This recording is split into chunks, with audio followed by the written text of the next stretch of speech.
Yeah, here on NBC, we're live at the 2018 Thanksgiving Day Parade. The Spider-Man balloon seems to have hit a tree, and it has already injured several civilians. We are keeping you updated as that situation develops. Wow, quite the turn of events, Frank. Thank you, my vampire companion. It's very wonderful to have you out here during the daytime. I know that's not usually a tenet of your race, but I appreciate the inconvenience. Well, you know, Frank. Thank you, my Jewish vampire friend. It's actually much easier than you think. With simple sunscreen. we Transylvanians can go anywhere we want. Frank, I've been living in this country for so long. I think I'm losing my accent. What are you thankful for, my Jewish vampire friend? Oy vey, well, besides this fakakta Spider-Man balloon. The Spider-Man balloon has killed. I am sorry to report. The Spider-Man balloon has killed several civilians. People are suffocating in the rubber. Oh, the humanity. Oh, the humanity. Wait. Here comes fucking Santa. Here comes Gru. Gru from some sort of movie, perhaps. Behind him is a large minion. It seems to be eclipsing the sun. I, for one, welcome our new minion overlords. All hail minions.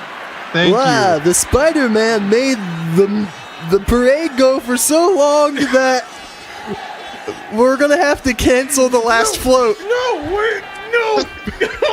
It's What's that? Running headlong into the down Spider-Man, mowing down scores of civilians. Oh my gosh. No, it's Santa. It's Christmas. Thanksgiving's over. Christmas is here. Fuck you guys forever.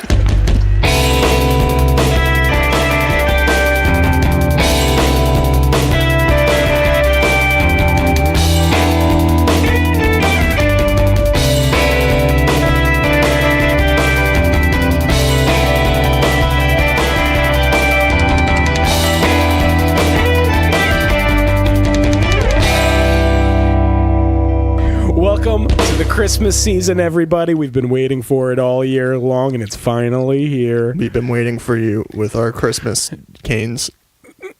Yeah. Justin has been waiting for it so long that he has been wearing Christmas shirts since August? Still wearing it, baby. Yeah. Here's the thing. I don't wait for Christmas because Christmas lives inside my heart. You should get that. You should get that looked at.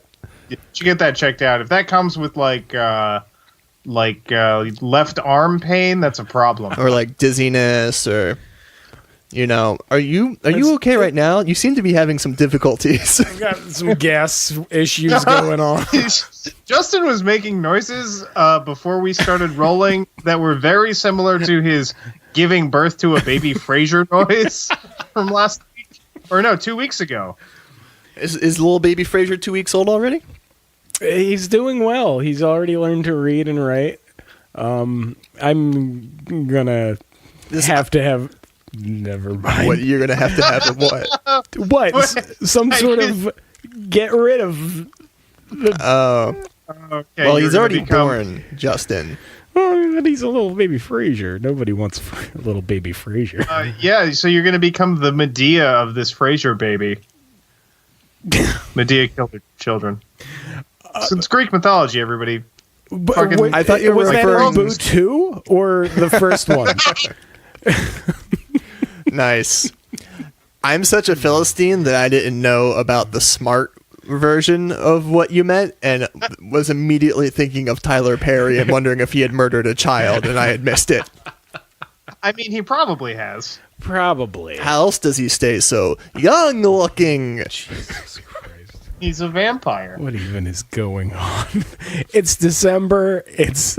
Oh, God. We're the Plaid Lads, and we're here to talk about Christmas stuff. This is gonna. We're introduced. This is Christmas time is here. Everybody cheer. My name's God, and I'm a slob, and I don't even exist. God doesn't exist. Everybody, see you next week. Now, Justin. Yes, I know what you're excited for about the Christmas season. What's that? And do you know what I'm excited for? What are you excited for? The two debates that come back every year. Mm-hmm. Is Die Hard a Christmas movie? Mm-hmm. And is Baby It's Cold Outside about rape? Okay, let's do the easy one first. Here's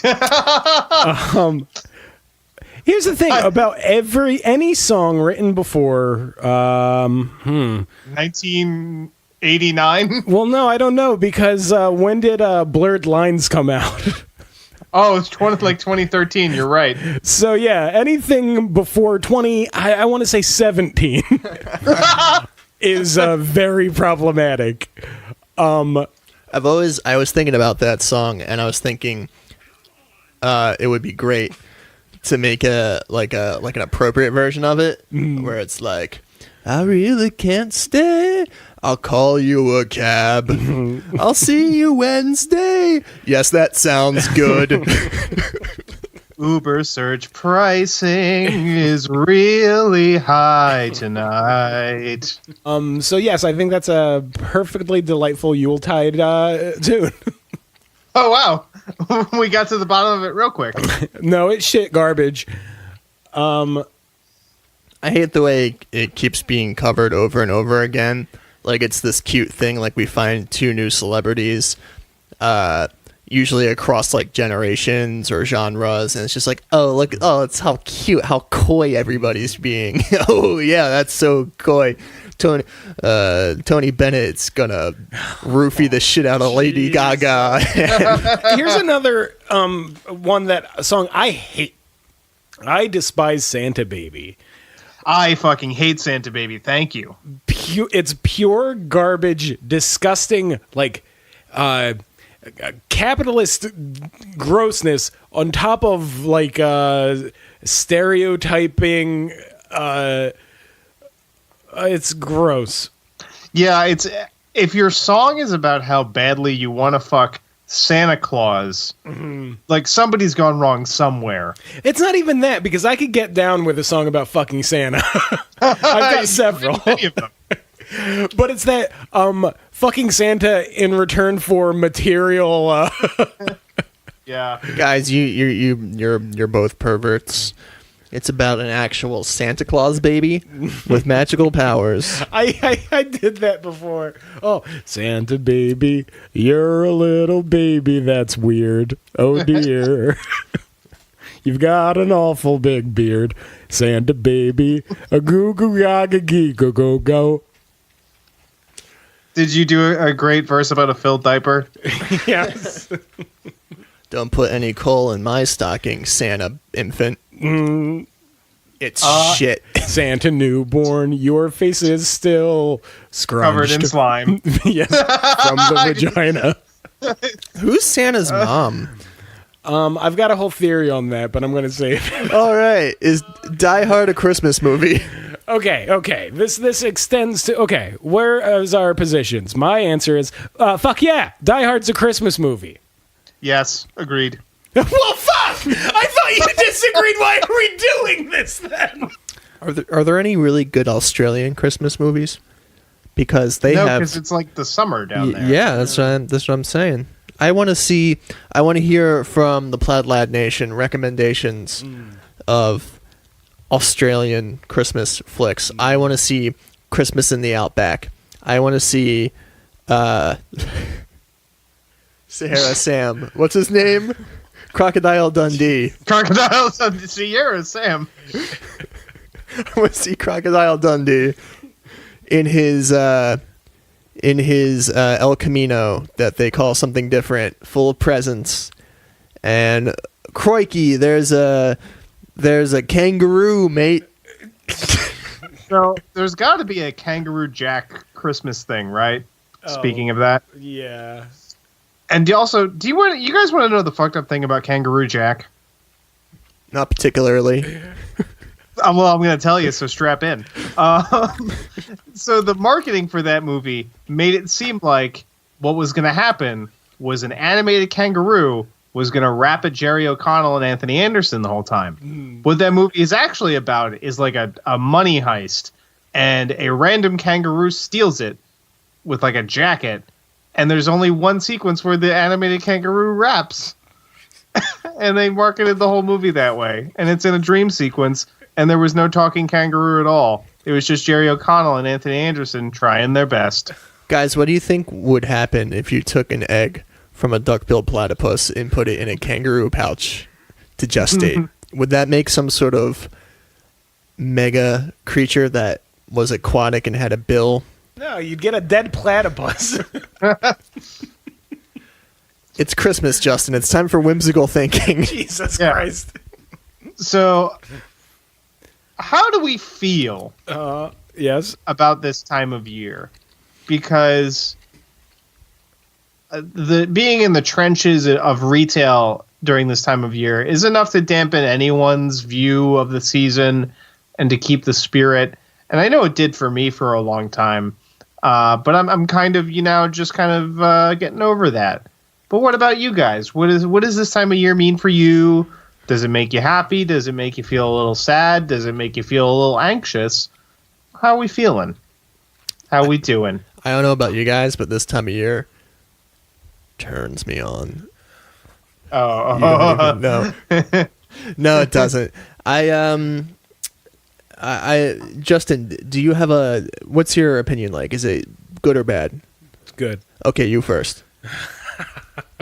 Well, here's the thing. Here's the thing that I don't see. I love the Christmas season. However, I don't see, how people say, oh, people are nicer during the Christmas season. Nope. Bullshit. No, they're not. They're meaner and awfuler. Yeah. Christmas to me is it's kind of odd, though not that odd. I will say this. Santa Claus is my messiah. I worship at the altar of Santa Claus. And Christmas to me is consuming various pieces of artwork around the theme of Christmas. And it does my heart good. And it makes me want to, it gives me an excuse to allow myself to tell people that I appreciate them. But I don't buy that for the general world. No. People are very shitty, especially around Christmas. But fuck them, I don't care. I'm not going to let them dampen my spirit.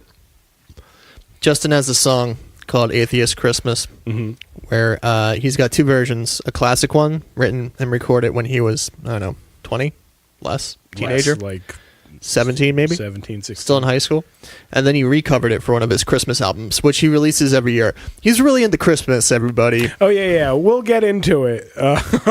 I'm the fourth annual one's coming up, and next week's episode, you'll hear more about it. I'm excited.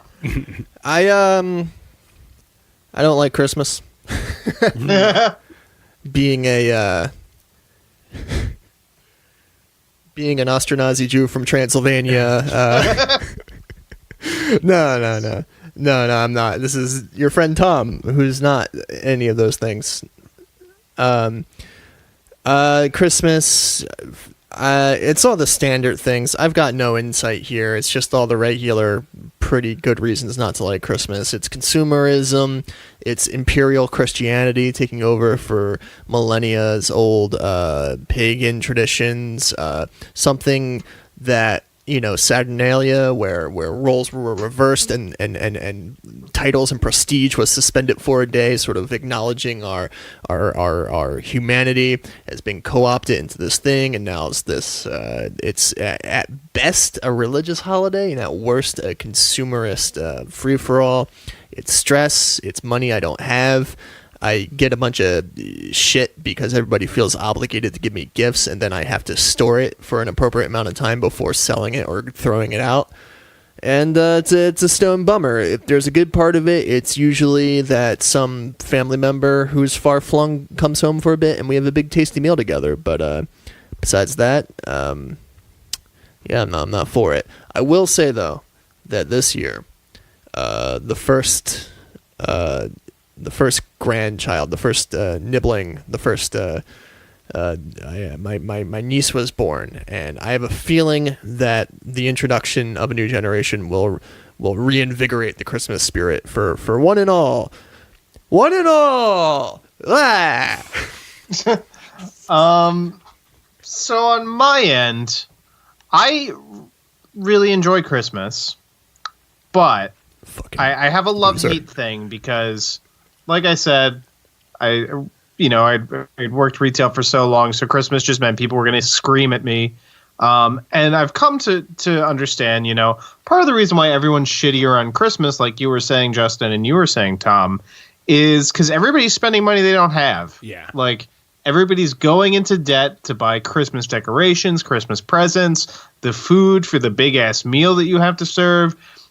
Christmas is just about pumping money once a year into industries that are dying and that aren't even making those quotas year after year during Christmas anyway now because of the impending brick and mortar apocalypse or ongoing brick and mortar apocalypse.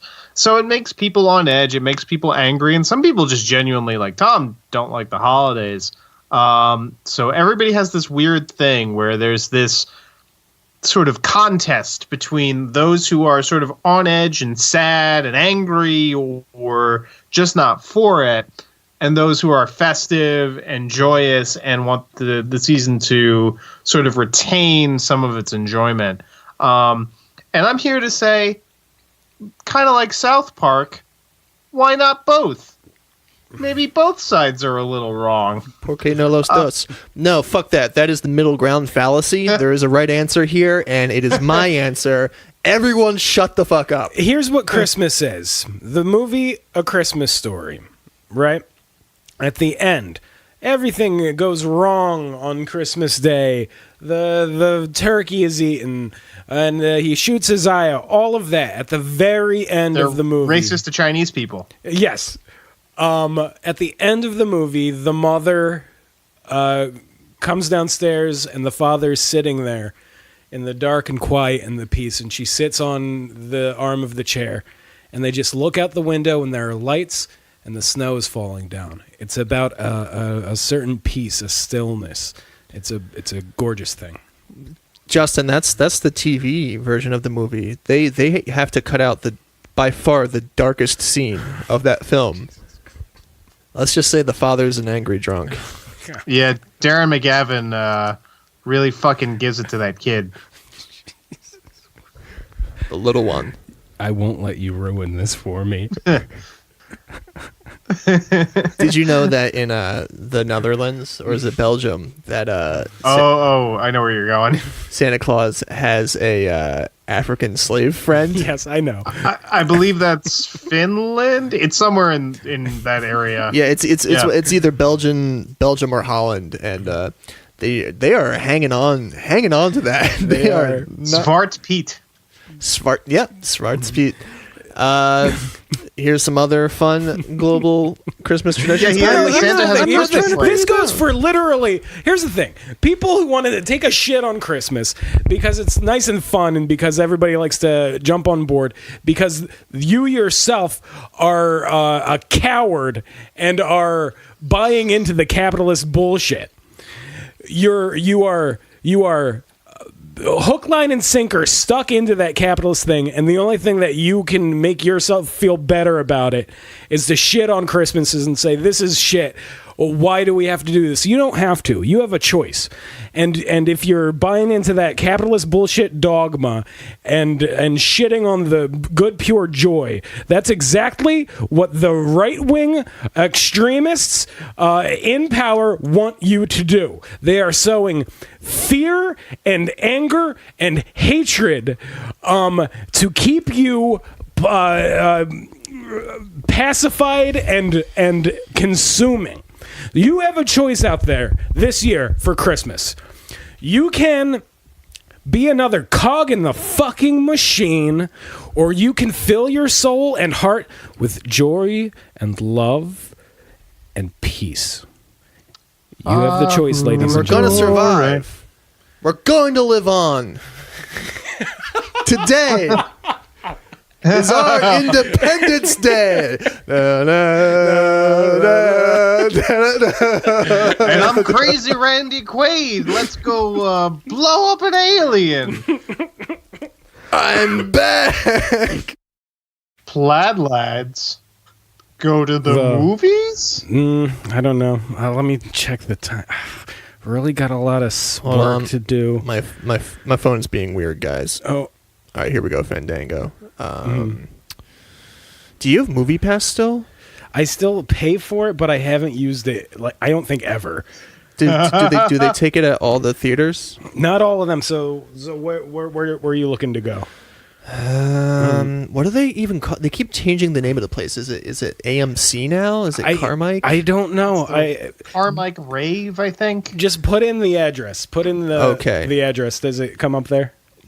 What road is it on? I think is it fuck Voorhees. It's Haddonfield Berlin Road. that's not a road. yeah, but it's like check movie theater and Voorhees. It's Haddonfield Berlin Road. Guys, all right. You know what, guys, you fucking look it up because I don't like this tude. Check your tude at the door because it's Inside Llewyn Davis. Oh! So this week we are talking about the 2013 Coen Brothers classic Inside Llewyn Davis, starring Oscar Isaac, Justin Timberlake, and what's her name? Carey Mulligan. Carey Mulligan. With key supporting roles by John Goodman, Adam Driver, and Charlie Hunnam. Charlie Hunnam plays the driver to John Goodman's character, and a kitty cat, and the kitty cat, and some of the best cat acting, the best cacting. This side of where some movies with good cat actors. I heard that cat won a CAFTA. Yeah. So the movie concerns the titular folk singer Llewyn Davis, played by Oscar Isaac. He's a down-on-his-luck fellow, trying to make it in the Greenwich Village folk scene in the mid to late 60s. And it's a changing time for the folk music scene. When the folk music scene began, it was just that. People playing folk songs on acoustic guitars, but not necessarily writing their own material. And then this kid from Minnesota named Robert Allen Zimmerman decided to stroll in and write his own ding-dang songs and made everybody else look bad. And this guy, Llewyn Davis, who's based on a real singer named Dave Van Ronk, is sort of in the dying days of what's left of his struggling career. He's miserable. He feels like he's a failure. And he's trying to live an authentic life while accidentally getting a lady pregnant, traveling to Chicago to audition for a record deal, doing a novelty record for Justin Timberlake's character and forgetting to sign the rights to get the royalties off of it because he's a big old dum-dum, and then failing to track down his union dues. And he loses a cat. Inside Llewyn Davis movie... Inside Llewyn Davis, everybody. It's a movie. It's important to note that he also his former singing partner had committed suicide. Yes, jumped off the George Washington Bridge and not the Brooklyn Bridge, which is a point of contention. Yes, and his suicide hangs over the entire movie, though it's rarely ever really brought up.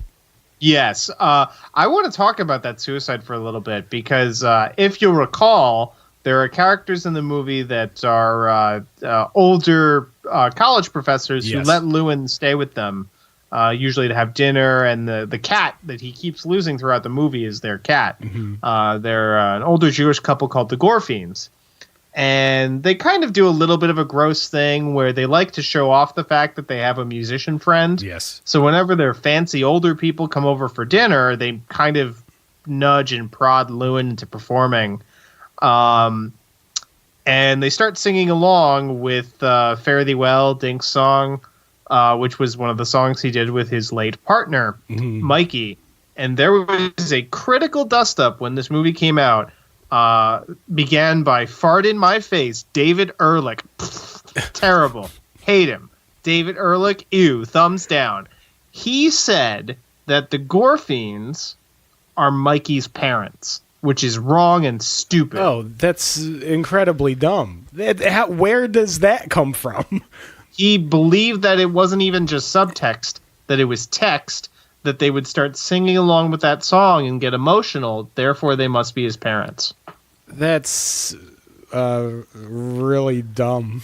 This movie has a lot of weird theories about it because it has a slightly confusing and very effective time thing it does, where yes. the end is the future and flashes back, but we don't know that, and it's very seamless, and there's a circular plot thing. So much so that for a little bit after watching it, I kind of was like, was that a fucking time warp? So I decided I was like, of course not. Why would they do that? And I went and I looked on the internet, and there were a lot of people debating about what kind of time warp it was. And then the next day I called up my buddy Justin, and he goes, no, the whole movie's a flashback. And I go, oh yeah, that makes a lot of sense. It makes way more sense that way. Yeah. So it wasn't a time warp. Those people aren't his parents. He's not a ghost the whole time. Yes. It was literally just a flashback. The cat isn't the reincarnation of his singing partner. No, I mean, I would read an article that was positing that. Yeah, because it would be delightful, because who doesn't love ghost kitty cats?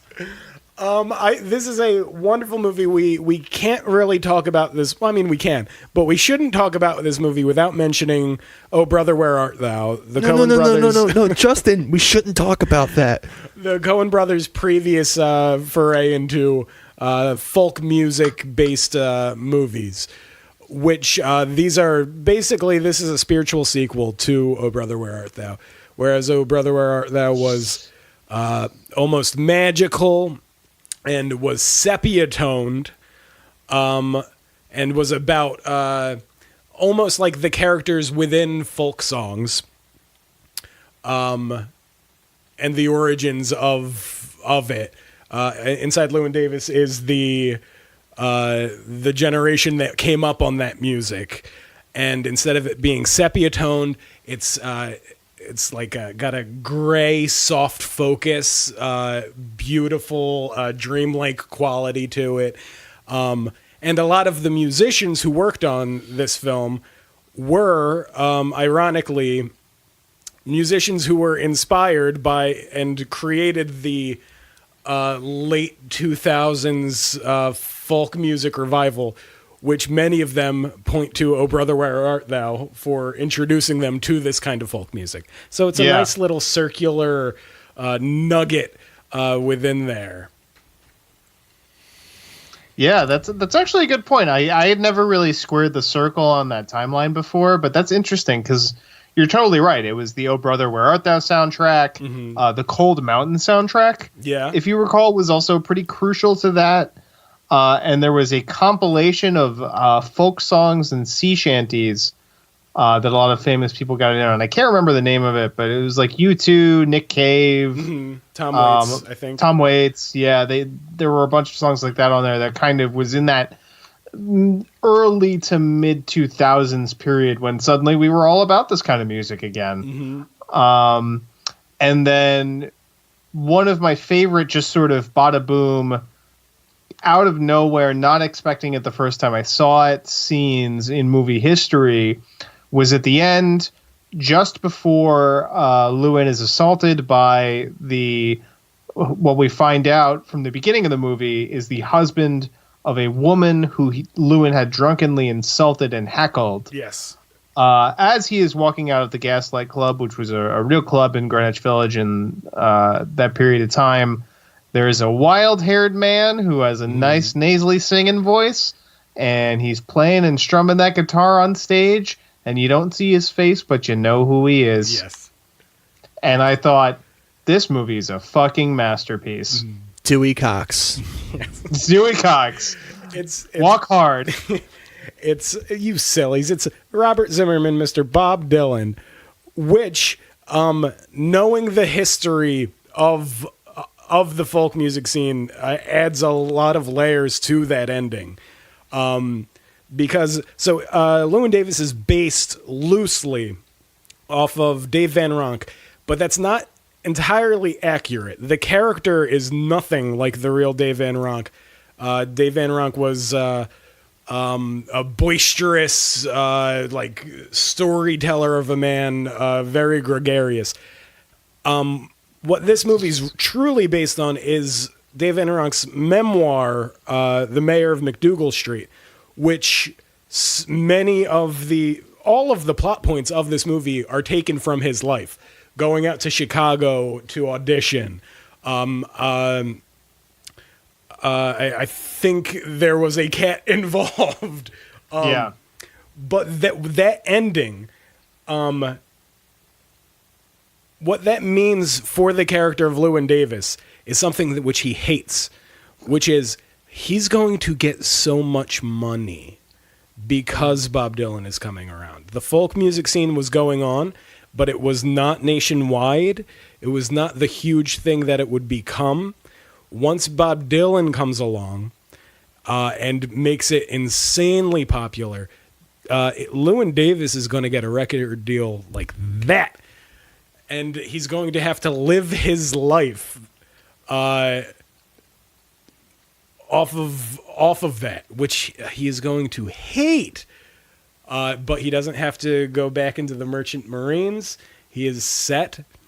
And I think that's and maybe that's not for everybody. Maybe it's just for Justin.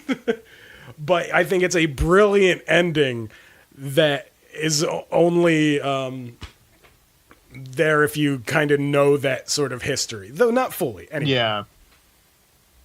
Yeah, he, like you were saying, Llewyn Davis is kind of doomed to succeed, but he's not going to succeed that much because, like, as you were saying, the real Dave Van Ronk was, by all reports, a pretty nice guy. Yeah. Llewyn Davis is not. Okay, yes. He's not a bad person. I'm not saying he's a bad person, but he's not a nice person. I wanted to bring that up because in any review of this film, I fucking hate him. Every reviewer, and it's not even like an attack on the film. They're saying like, oh yeah, the character is an asshole. Everybody's saying the character is an asshole. I do not see that. I related very much to this character. I related a painful amount to that character. Specifically the scene where he's talking to his sister and they get into a huge fight over whether or not, like, being an average person is an okay thing if you feel like you can do more. Mm-hmm.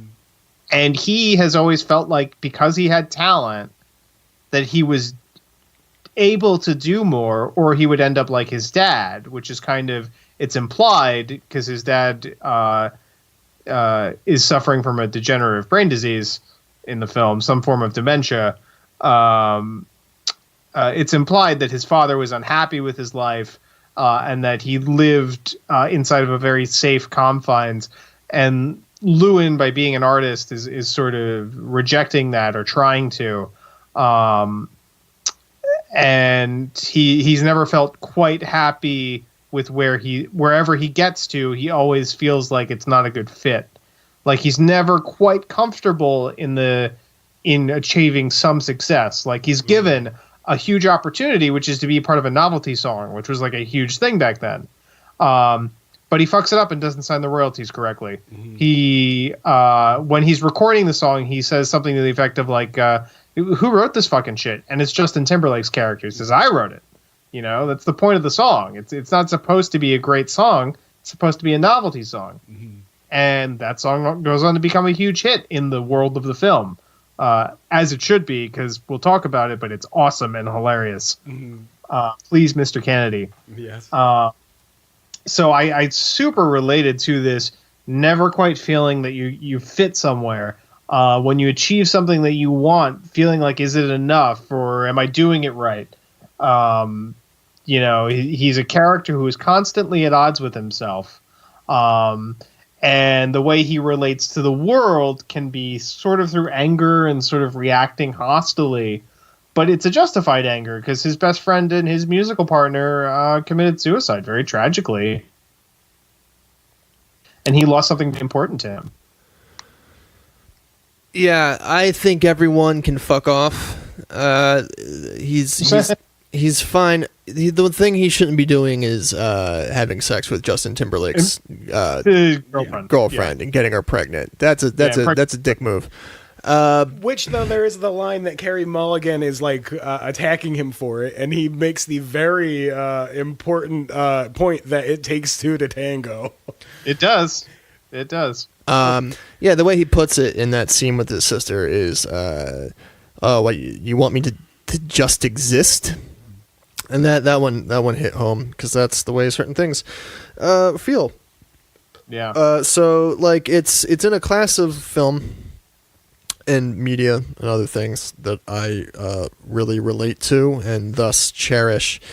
And when I was younger, I would cherish it through like imagination, but now it's I relate to them one-to-one as I've gotten older, and now I'm in the exact same situation, which is somebody who's a creative, who's all these things, they're male, and they're all a particular age, which is my age, right about 30, and they've it's like they're on an aircraft carrier and they're in the airplane, and they've got the engine maxed out, or maybe not.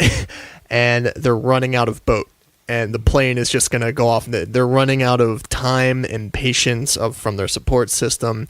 Other things in this canon include 2 works by George Orwell, Down and Out in Paris and London, and Keep the Aspidistra Flying, 2 books I hold very dear. I made it sound like there was a lot more, but that's all that's on my mind now. Yeah, very...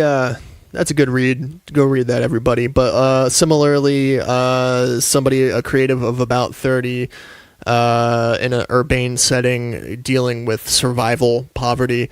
That's one thing. Like you're saying that he was uncomfortable with success with the novelty song. The way I recall it, he couldn't do the thing to get the royalties because he needed the money quickly. Yeah. Because he was literally homeless. Yeah, well... He made the decision to take the money quickly. Because he needed to pay his dues to get back into Merchant Marines to live. Yeah. So, for me, it felt like the tragic poverty begetting poverty spiral. Mm-hmm. One of the great things in this movie is the way it plays with time, including... when he goes on his big travail to Chicago. It's a huge chunk of the screen time of the film, and it's this little miniature story arc in itself. And of course, before he's already dealing with the situation with the pregnant lady, and he comes back and he goes, "What? You haven't had the abortion yet? Because they're having an abortion." And she goes, "What do you mean I haven't had it yet? It's only Tuesday." Meaning that for him it felt like an eternity, but it had actually been a day or two, which reminds me of a pretty big plot point, which is that the abortion doctor lets him know that another lady who he done what knocked up decided not to have the abortion, so he's got a little baby boy out there, a little baby boy walking around the world, little Llewyn Davis too, Jr. And there's a wonderful scene where he's driving in the snow, and does he hit a cat? He hits a cat. He hits a cat. He hits the cat. He hits a cat, but he hits the cat, which was not the cat. Yes. Yeah. He hits the like spirit animal that's guiding his life during this momentous week, and he sees the turnoff that he could go where this woman who had the child. So he has a choice, like. He could go see this kid. He could, at multiple moments in the film, but this is the time where it feels like he's being pulled the strongest. He has so many different, just in the span of a week, so many options that he doesn't choose any of them that could completely change his life in so many different ways. what this character is. He's not an asshole. He's not afraid of success or anything. He is somebody who is non-engaging with his own life.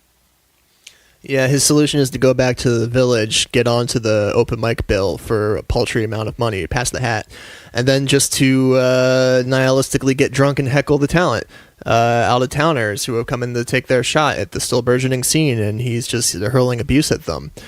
And then Bob Dylan shows up. Exactly. And this film is about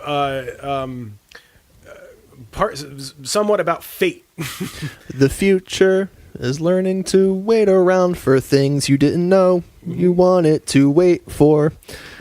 To borrow a Ted Leo chorus, there's a Llewyn Davis. His Bob Dylan was Paul F. Tompkins.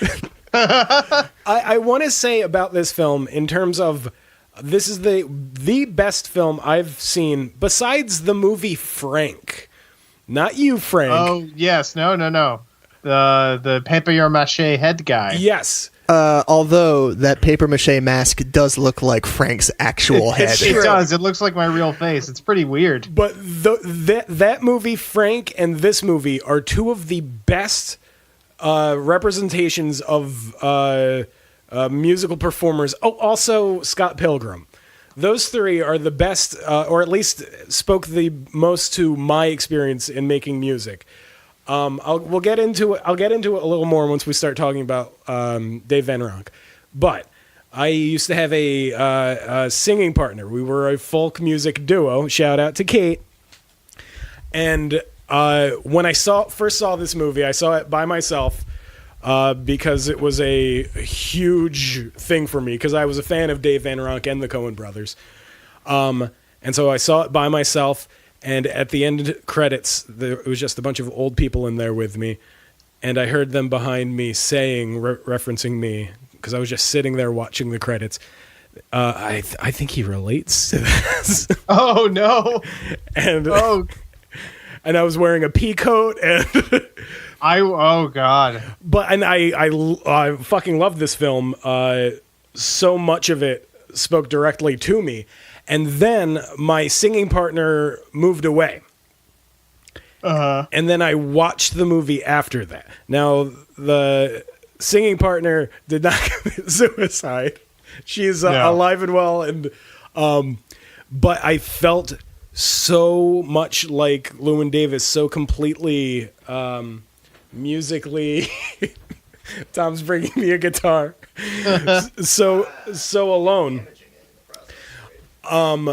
That watching it after that, the scene of the dinner party and of being forced to perform when you don't want to, and then people joining in and singing your partner's harmonies. Yeah.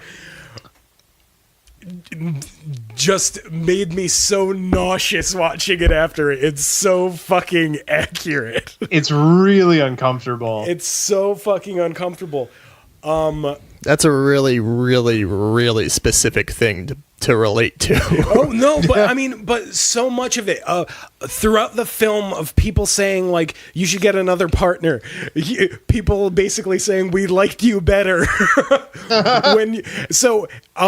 I will say that experience, and this relating to Llewyn Davis, directly led me to, after months of wandering musically, not knowing where I was, a very depressing time, I made my first Christmas album. And so what I'm saying is, one of two things: Christmas is my Bob Dylan, or all Llewyn Davis had to do was record a singing Christmas album. He probably did. I sometimes like fanfic his future as a character, and he probably recorded, like, he ended up recording a novelty album or something. Oh yeah. And maybe he became like a producer, and he had an okay life. Yeah. I feel like he just got really fat and became like the Orson Welles of folk rock. Of folk music. Folk rock. Yeah. Folk rock. If I had wings like no dove, I'd fly up the river to the one I love.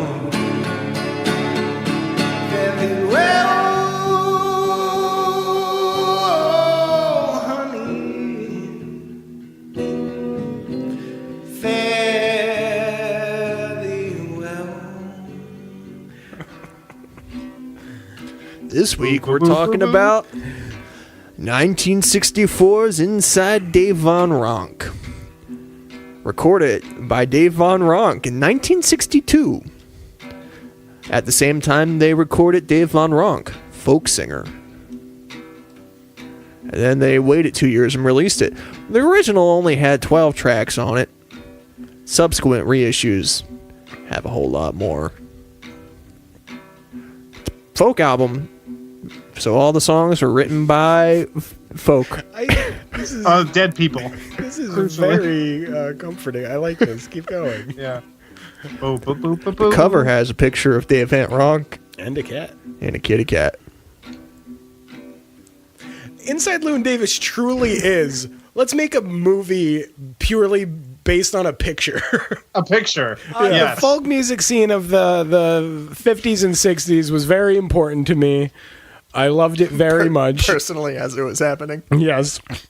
But I out of all of them, besides Bob Dylan, who I was huge into, I was immediately attracted to Dave Van Ronk for two reasons, and I'm being completely honest. As a young chubby lad, I would always be looking for chubby role models. And everybody in the folk music scene of the 60s was rail thin because they were legitimately starving. Right, because they couldn't afford to eat. Exactly. Dave Van Ronk was a hefty boy. He was an absolute unit. But with everything that came along with that, he is an ideal of the loud, hollering, hairy folk singer who's loud and gregarious, who welcomes all. His nickname was the Mayor of McDougal Street because he would take care of you if you came along, somewhat to the detriment of his career. He loved where he was. He didn't really want to go anywhere else. So he was a true mentor to people like Bob Dylan and everybody. But he kind of like just pushed them on their way. He of the New York Greenwich Village scene, he was the heart and soul of it. I won't say of folk music, but of that specific scene. And you can tell why. He is way more raw than anybody else in that scene.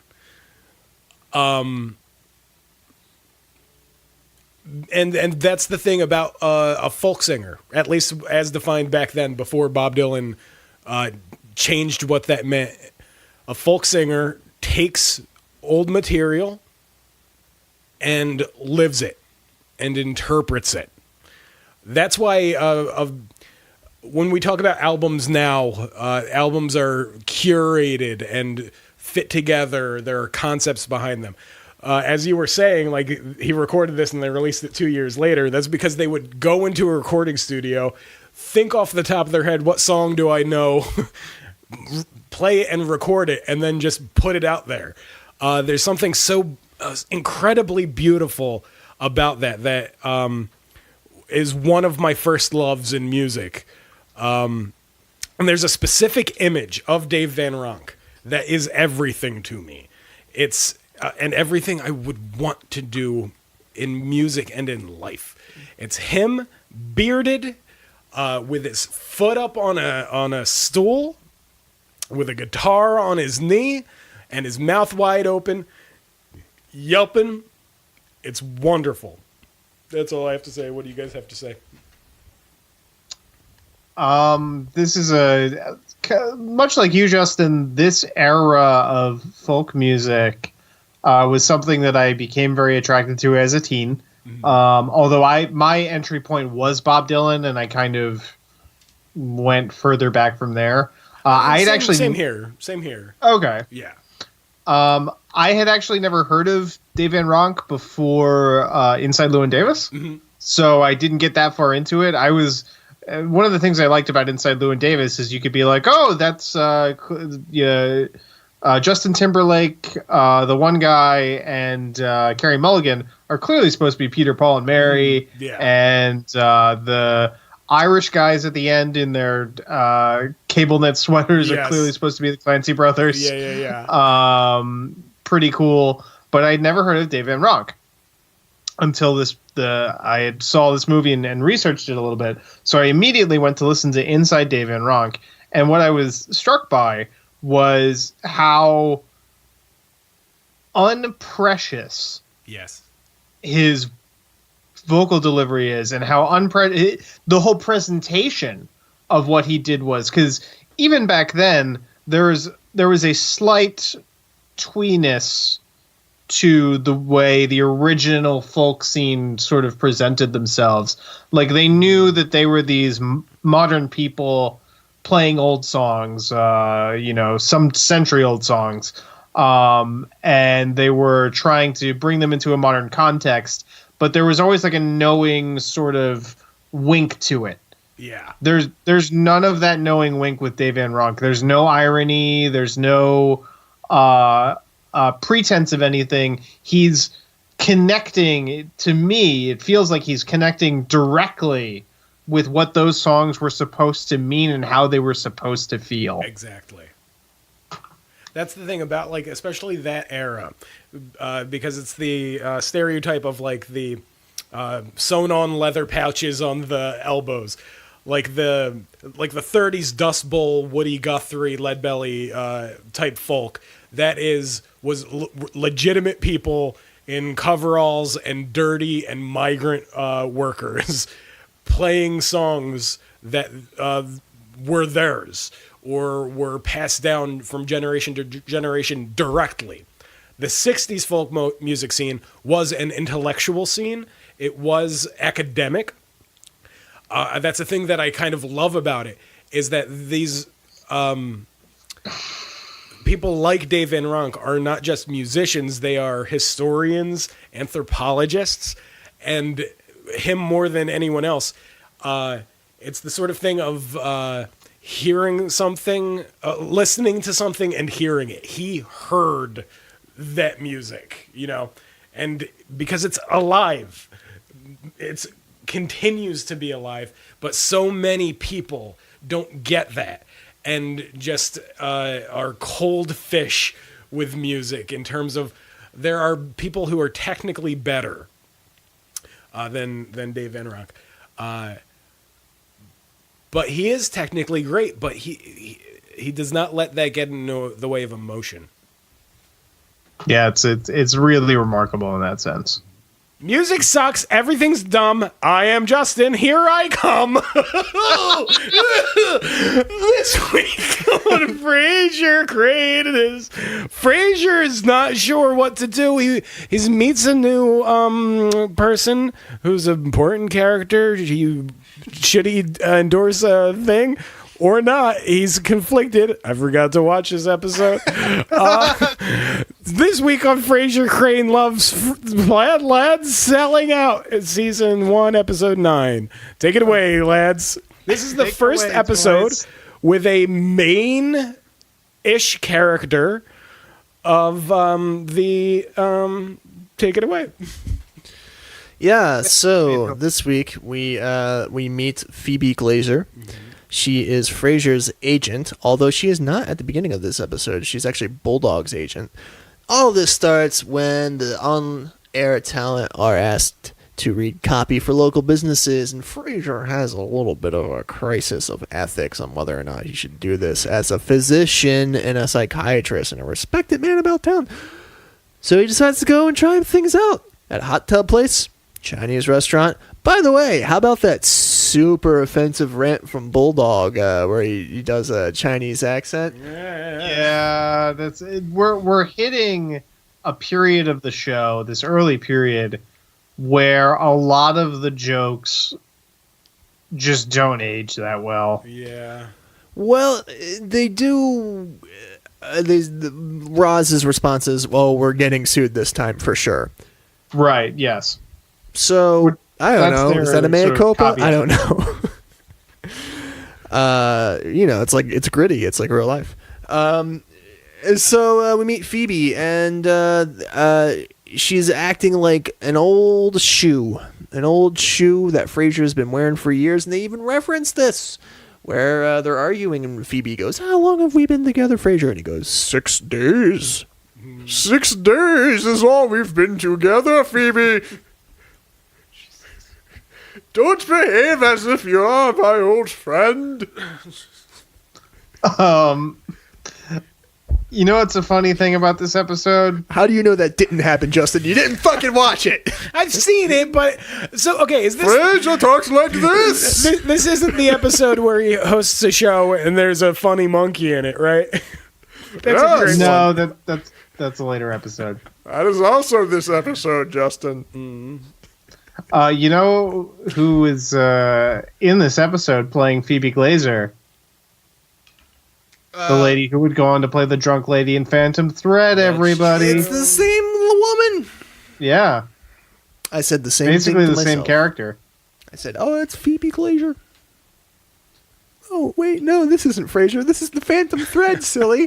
Oh, she must be an actress.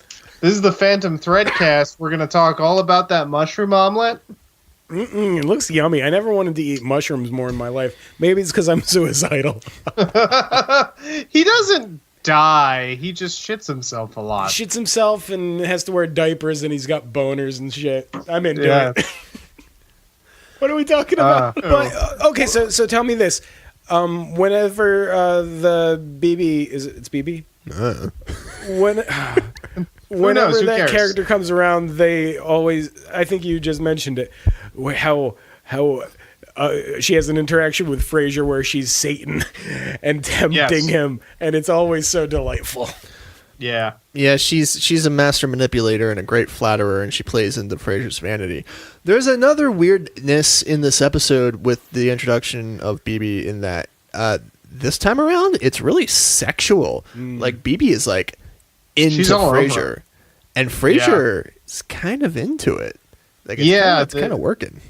They go with that element a little more a couple of times after this, but it doesn't stick around for long. No. Do they ever fuck? Because the rules of sitcoms are every character fucks every other character. No, they didn't fuck. She's probably approximately the same age as Kelsey Grammer, which would make it a taboo in this reality. Yeah.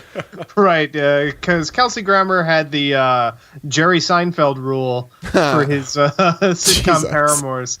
They had to be, at least 10 years younger. Oh no! With Jerry Seinfeld, you're not referencing how he dated a 17-year-old in real life. Oh, I was kind of referencing that, but trying to stick it more to the TV show. Yeah. So I think the murdered sex worker case makes another appearance here, but it's unspoken. It's just we catch Daphne and Martin sitting at the table, and they've got a bunch of files open. I think that was meant to be a trope in the show. They just never followed up on it. No, they solve it. Dude, in a few episodes from now. Oh. And it's a really obvious solution, and Martin gets it wrong. I believe is how I remember it. He gets it wrong, and he presents it at a dinner party, and everybody laughs at him because they find the guy. Oh no! Poor Martin. This last segment of the pod, it's where we recommend things we're listening to, things we're reading, things we're watching, Things we're doing. things we're doing. So anyway, this week I wanted to recommend two things because we were talking so much about the 1960s folk scene in New York. There are two folk singers from that scene in particular who kind of fell by the wayside, but they made a lot of really strange music, a lot of really interesting music, and I want to talk about them a little bit. The first one was a guy named Ed Askew, and he is still alive. He was a Harvard professor who made this incredibly strange music, primarily with an instrument called a tipple, which is like an old European and South American guitar, like a hundreds of years old version of a guitar. It's an instrument that requires an incredible amount of like dexterity and skill to play, in part because I think the strings are a lot thicker, I think is one of the things. But he made this music primarily on a tipple. He released an album called Ask the Unicorn, which, if I were to describe it, would be like Daniel Johnston music if Daniel Johnston was not severely mentally ill.